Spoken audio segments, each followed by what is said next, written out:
السلام علیکم ورحمۃ اللہ وبرکاتہ. پیارے بچوں، میرا نام ڈاکٹر مفتی حافظ علی حسن فریدی ہے. I welcome you all on the platform of digital academics provided by Moonlight International Publishers. پیارے بچوں، میں آپ کا گریڈ 5 اسلامیات کا ٹیچر. آج ہم پڑھ رہے ہیں چیپٹر نمبر 5 حسن معاملات و معاشرت. پوائنٹ نمبر 2 اخوت اسلامی SLO حضرت محمد رسول اللہ خاتم النبیین صلی اللہ علیہ وآلہ وصحبہ وسلم کی اسوہ حسنہ اور صحابہ کرام کی سیرت سے اخوت اسلامی کے واقعات جان سکے. SLO اخوت اسلامی کے فوائد سے آگاہ ہو سکے.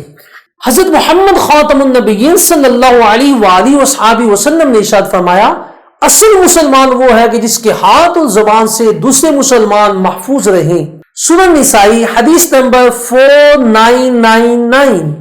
پیارے بچوں، جب مسلمان مکہ چھوڑ کے مدینہ آئے تو مدینہ کے انصار نے مکہ کے مہاجرین کو نہ صرف خوش آمدید کہا بلکہ انہیں اپنی جائیداد میں سے آدھا حصہ دے دیا. جس کے پاس 10 بکریاں تھی اس نے 5 بکریاں اپنے بھائی کو دے دی. جس کے پاس 2 باغ تھے اس نے 1 باغ اپنے بھائی کو دے دیا.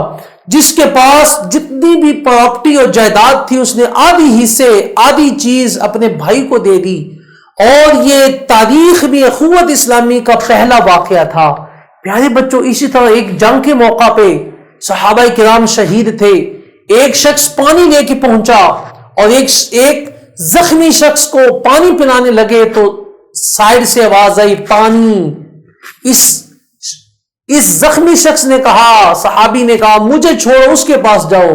پانی والا اس دوسرے کے پاس گیا تو تیسرے شخص نے آواز لگائی، پانی، تو یہ اس کو پانی چھوڑ کے ان کے پاس چلے گئے.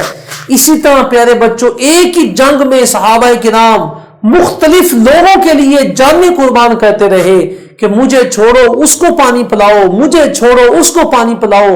اور جب لاسٹ صحابی کے پاس وہ پانی والا شخص پہنچا تو وہ شہید ہو چکے تھے. اس نے کہا میں پہلے کے پاس آؤں تو وہ بھی شہید ہو چکے تھے. پیارے بچوں، یہ اخوت اسلامی کی بہت بڑی مثال تھی. صحابہ کرام نے اپنی جانیں قربان کر دی لیکن اپنے بھائیوں کے ساتھ پیار و محبت کیا. پیارے بچوں، اخوت اسلامی کے فوائد. پیارے بچوں، اخوت اور بھائی چارہ کا وہ عظیم رشتہ ہے کہ مسلمان جہاں کہیں بھی ہوں وہ اپنے آپ کو معاشرے کا ایک حصہ سمجھتے ہیں. پیارے بچوں، اخوت اور بھائی چارے کے لیے مسلمان ایک دوسرے کی مدد اور اس کے ساتھ اچھا سلوک کرنے کے لیے کوشاں رہتے ہیں. پیارے بچوں، اخوت اور بھائی چارے کے تحت جب ایک مسلمان دوسرے مسلمان کی مدد کرتا ہے تو معاشرے میں استحکام پیدا ہوتا ہے. پیارے بچوں، اخوت اور بھائی چارے کی وجہ سے معاشرے کے مسلمان مصیبت اور دکھ درد میں ایک دوسروں کی مدد کرتے ہیں. پیارے بچوں، ہم سب مسلمانوں پر فرض ہے ہم کسی مسلمان کو پریشان نہ کریں، اس کی مال جان اور اس کی عزت کی حفاظت کریں. پیارے بچوں، آج کا ہمارا لیکچر ختم ہوا. اگلے لیکچر میں پھر ملیں گے. اپنا خیال رکھیے گا. اللہ حافظ.